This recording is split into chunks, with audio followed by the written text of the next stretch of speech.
Hi guys అందరికీ. నేను ఎక్కడికి వచ్చాను అనుకున్నా, స్వర్ణగిరికి. స్వర్ణగిరిలో స్ట్రేట్గా ఫస్ట్ వెళ్ళిన అడవే స్వామివారి పాదాలు కనిపిస్తాయి. స్వామివారి పాదాలని దర్శనం చేసుకొని 12 స్తంభాలు దాటుకుంటూ వెళ్ళాలి స్టెప్స్ మీదకి వెళ్ళి. చాలా బాగుంటుంది. మేము ట్రైన్లో వెళ్ళాం కాబట్టి వాటర్ మొత్తం రావట్టుండే స్టెప్స్ మీద నుంచి. చూడండి నేను ఎలా దర్చిపోయానో.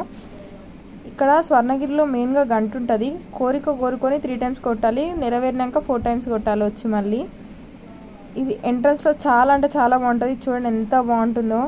ఒక్కసారి మీ టెంపుల్కి విజిట్ అయ్యి చూడండి, చాలా అంటే చాలా బాగుంటుంది. ఎంట్రన్స్లోనే చూడండి ఎంత మంచిగా కనిపిస్తుందో. వెంకటేశ్వర స్వాముడు ఎంత బాగుంటారంటే అంత మంచిగా ఉంటాడు వెంకటేశ్వర స్వామి. అంత బాగా అలంకరించి చాలా బాగుంటుంది. ఎవరైనా విజిట్ అయిన వాళ్ళు ఉంటే కామెంట్ చేయండి. మేము ట్రైన్లో వెళ్ళాము, వానలో కూడా చాలా ఎంజాయ్ చేసాము మేము. ఎవరైతే ఇక్కడికి వస్తారో ఇక్కడ ఖచ్చితంగా తాబేలు చూసి దాన్ని మొక్కి వెళ్ళండి. అక్కడవి చాలా అంటే చాలా బాగుంటుంది ప్లేస్.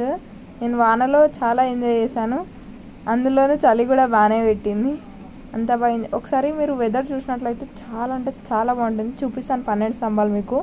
ఇదిగోండి ఇవన్నీ 12 స్తంభాలు. ఇవన్నీ ఎక్కి వెళ్ళంగా ఇక్కడ ఉంటుంది దర్శనము. ఇటు సైడ్ వస్తే మీకు దేవుడు కనబడతాడు.